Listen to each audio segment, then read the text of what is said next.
je vous fais cette vidéo, eh bien c'est pour vous faire un petit reading vlog. Parce que comme je vous ai dit, j'ai un peu perdu mon rythme de lecture et je me dis que si je fais un reading vlog, ça me forcera peut-être un petit peu plus à lire. Surtout que là, c'est pas n'importe quelle lecture. Je compte faire une lecture commune pour le Flower Book Challenge. Une des abonnées de Madame Errance du coup est venue vers moi quand elle a vu ma pile à lire du challenge et elle m'a dit eh bien est-ce que tu veux qu'on fasse une lecture commune sur ce bouquin? J'ai dit oui, comme ça me forcera à le lire. Du coup, je compte lire en lecture commune Forgery of Roses. Comme vous voyez, j'ai déjà fait le découpage. On s'est dit à peu près lire 100 pages par jour. Ça devrait être largement faisable. Bien que mon rythme de lecture n'est pas du tout le même que d'habitude, comme je vous ai dit, à cause de la reprise du boulot. Donc voilà, normalement, ça devrait le faire. Voilà, on laisse passer sur 1, 2, 3, 4, 5 jours. Normalement, c'est possible. Comme vous voyez, je l'ai dans sa petite version. Je crois qu'il n'y a que cette version d'ailleurs. Il n'y a pas de version brochée. C'est d'ailleurs pour ça que il me semble que je l'avais pris. Parce que, en fait, j'ai un gros problème avec les jaquettes. Moi, j'adore les relier, mais je n'aime pas les relier à jaquette. J'aime bien les relier directement comme ça, là. On n'a pas besoin de jaquette. Bon, c'est une obsession chez moi. On oublie, donc voilà. Pour Forgery of Roses, si je ne me trompe pas, on est sur l'histoire de Mira, qui est une prodige. En fait, quand elle peint un portrait, elle ne fait pas que peindre un portrait, elle peut modifier aussi la réalité. Je vous donne un exemple tout con. Si vous avez un bouton et qu'elle peint votre portrait sans ce bouton, dans la réalité, ce bouton s'en va. Et c'est une magie qui est assez mal vue dans son univers, puisque ça remet en question pas mal de choses au niveau religieuse. Bref. Je ne l'ai pas encore lu, donc c'est pas beaucoup plus. Mais de ce que j'ai compris, il va y avoir une personne haut placée, une femme de gouverneur ou je ne sais pas trop quoi, qui va se rendre compte qu'elle a ce don-là et donc elle va l'obliger à peindre le portrait de son fils. Fils qui est récemment décédé et donc elle veut tout simplement qu'elle le ramène à la vie. Voilà. J'en sais pas plus, on est sur ce genre d'histoire-là. Et je crois qu'il était dans les favoris de la bouquinade, si je me trompe pas, ou peut-être de Madame Errance, je sais plus, quand on a fait le challenge de Remontessi. Et du coup, j'ai hâte de voir ce que ça va donner, puisque c'est vrai qu'il est plus tout jeune maintenant, par rapport à d'autres Remontessi qui n'arrivent pas de venir. Et encore là, je suis même pas trop sûre qu'il y ait une romance, peut-être que si, peut-être que non. Mais voilà. Je vais les lire celui-là et on verra bien ce que ça donne. Donc, eh bien, vous allez découvrir ça avec moi, évidemment.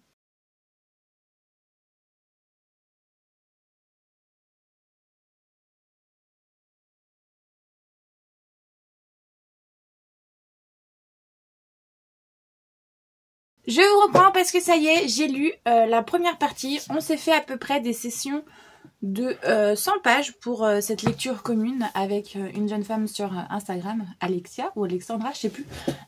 J'ai oublié son prénom. Du coup, donc là, on commence un peu à nous placer l'univers et du coup, on découvre aussi le personnage principal.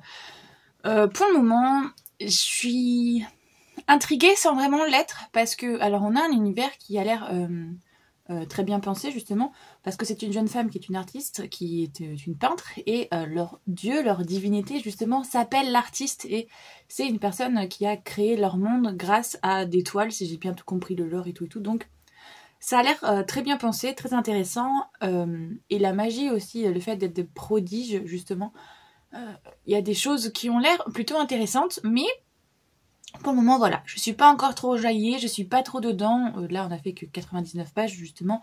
Donc, on verra bien ce que ça donne.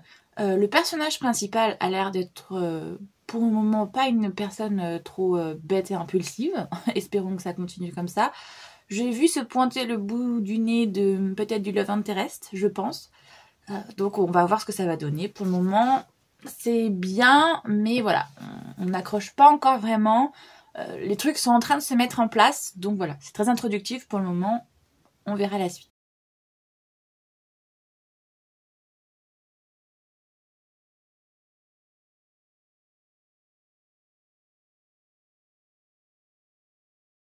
Hey, recoucou.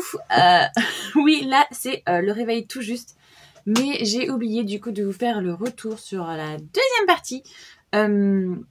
Tout simplement parce que, eh bien, là, c'est le gros week-end de mai. Et donc, du coup, j'enchaîne les services midi et soir, midi et soir, midi et soir. Donc, là, on a fait, comme je vous ai dit, des découpages de 100 pages. Donc, j'ai lu les 100 pages que je devais lire il y a 2 jours. Je les ai lus hier. Parce que, eh bien, J'ai réussi le premier jour à lire les 100 pages, mais le deuxième jour, comme je vous ai dit, trop de service, trop de boulot, donc j'ai pas réussi à lire. Mais j'ai rattrapé mon retard hier, donc du coup de la veille. J'ai lu ces 100 pages-là et bien là, on commence à avoir une petite relation qui se passe. Enfin, c'est pas une relation, mais on commence justement à avoir l'intérêt du love interest. Et plusieurs intrigues sont en train de se mettre en place aussi de la famille et des secrets, des vérités qui pourraient ressurgir et qui pourraient être voilà, assez glauques. Donc, comment vous dire que pour le moment, l'ambiance, voilà, elle est pas très fun parce que, eh bien, le décès du personnage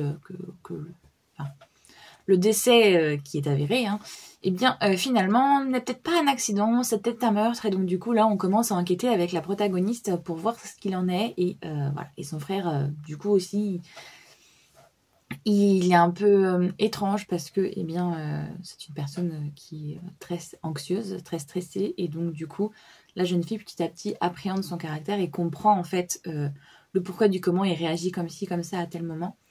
Donc voilà, on voit que les deux personnages commencent à s'apprivoiser, mais pour le moment, je suis pas plus que ça emballée par l'histoire. Il y a toute l'histoire de la magie aussi, qu'on commence à en apprendre plus avec la protagoniste, on commence à voir des choses qui se révèlent. Mais voilà, pour le moment, je lis. Là, j'ai encore 100 pages à lire, du coup, les 100 pages de hier. Là, j'ai entamé juste avant d'aller au boulot. J'en ai peut-être lu un quart de ce que je suis censée lire aujourd'hui, vu ce que c'était censé lire hier. Et puis je pense que vu que demain je serai en congé, du coup, je lirai les deux dernières parties, la partie d'aujourd'hui et la partie de demain. Voilà, sauf si ce soir j'arrive à pas mal lire. Mais du coup, voilà, pour le moment, c'est plutôt mitigé en termes de lecture. C'est pas une mauvaise lecture, mais je suis pas transcendée non plus.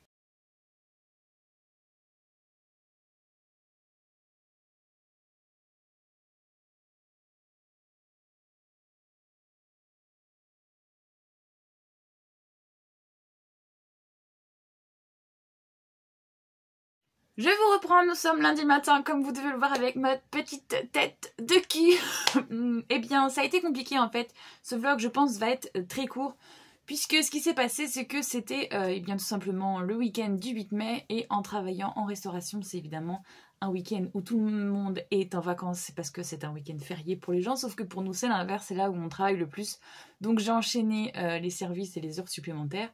Et en même temps, j'ai eu la bonne idée de faire une lecture commune. Donc j'ai eu un rythme très décousu. On devait normalement lire 100 pages chaque jour. Mais comment vous dire que la première journée, j'ai lu les 100 pages.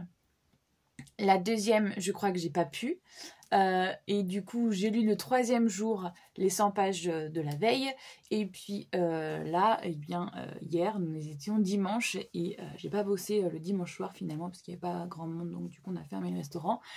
Mais du coup, j'ai pu enchaîner quasiment 3 parties, enfin 2,5 parce que j'avais déjà entamé la troisième partie le samedi en revenant du boulot. Donc voilà, au lieu de faire les 100 pages, j'ai lu de manière très décousue. Mais du coup, j'ai fini A Forgery of Roses et mon avis ne change pas par rapport au reste de la lecture. Bien que j'avoue que le rythme de la fin est beaucoup plus appréciable parce qu'au début, c'est lent à se mettre en place. Les 200 premières pages, franchement, je me faisais mais grave chier. Je voyais pas l'intérêt du bouquin. Et c'est vraiment les 200 dernières pages où là, t'as toute l'intrigue, toutes les révélations, les complots, les machins et tout qui se mettent en place. Et donc, du coup, c'est beaucoup plus appréciable. Les trahisons, les machins et tout. Bon, là, on avait de quoi m'intéresser. Heureusement que ça arrivait parce que sinon, franchement, j'étais à deux doigts de l'abandonner en plus, j'avoue. Mais pour moi, je dirais même pas que c'est une bonne lecture. Enfin, si, c'est méchant de dire ça parce que voilà, j'aime pas dire que c'est un mauvais livre. Non, c'est pas un mauvais livre. C'est que ce n'est pas je suis pas le bon public en fait. Voilà, c'est aussi simple que ça. Ça met trop de temps à se mettre en place. L'univers ne m'a pas intéressé plus que ça. Les personnages, je me suis pas trop accrochée non plus. Alors j'ai bien aimé qu'il y ait de la représentation et qu'en plus ça soit un personnage masculin qui soit anxieux et qu'on nous montre tout ça justement. J'ai bien aimé ce côté-là, mais à part ça, sinon j'ai pas trouvé grand intérêt à ce bouquin et donc je suis passée littéralement à côté. Je sais que c'est un coup de cœur pour pas mal de personnes ou en tout cas une très bonne lecture pour plein. Il y en a même qui le mettent en favori de tous les temps. Et bien tant mieux pour vous, mais moi malheureusement je suis passée à côté. Je n'ai pas vu venir la révélation. Je dois avouer que, voilà, là pour le coup, l'auteur a très bien fait son travail et voilà, de bout en bout, je n'ai pas vu venir le truc. J'étais partie dans plein de délires, mais finalement ce n'était pas ça. Et donc du coup, je l'ai fait en lecture commune pour le Flower Book Challenge de Madame Errance. Je l'ai fait avec une de ses abonnées qui a vu dans ma pile à lire que je l'avais mis. Donc du coup, on s'était dit, bon, on va se challenger pour le lire ensemble. Et bien, c'est fait. Et je dois dire que, alors j'ai pas encore son retour final, mais elle aussi, on s'est arrêté justement parce qu'on a eu aussi des problèmes de... On n'a pas réussi à lire toujours tout en même temps, mais elle aussi, elle était à peu près comme moi aux 3/4 du bouquin et eh bien, bah, elle n'arrivait pas à s'attacher. Donc je suis contente d'un côté, il n'y a pas que moi.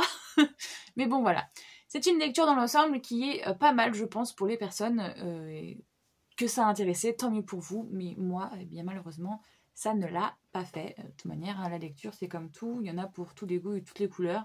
Donc voilà, j'espère que ce petit vlog très court vous aura intéressé et vous aura plu. Ça vous donne un petit peu une vidéo à voir parce que là, les updates lecture, comme je vous ai dit, ça va être compliqué d'en faire beaucoup en ce moment. Mon rythme de lecture est catastrophique. Donc j'espère que cette vidéo vous a plu. Si c'est le cas, n'hésitez pas à liker. Ça aide toujours pour le référencement. Ça aide la chaîne énormément. Évidemment, si vous souhaitez parler avec moi, si vous avez vu ce livre, il n'y a pas de souci. Il y a l'espace commentaire qui est là pour ça. Je suis impatiente d'avoir votre avis. Vous, si vous l'avez aimé, pourquoi, dites-moi tout. Pas de souci. Et puis si vous souhaitez voir le reste de mes vidéos, évidemment, n'hésitez pas à vous abonner. Moi, j'espère que tout va bien pour vous, que vous faites de bonnes lectures et je vous fais tout plein de gros bisous.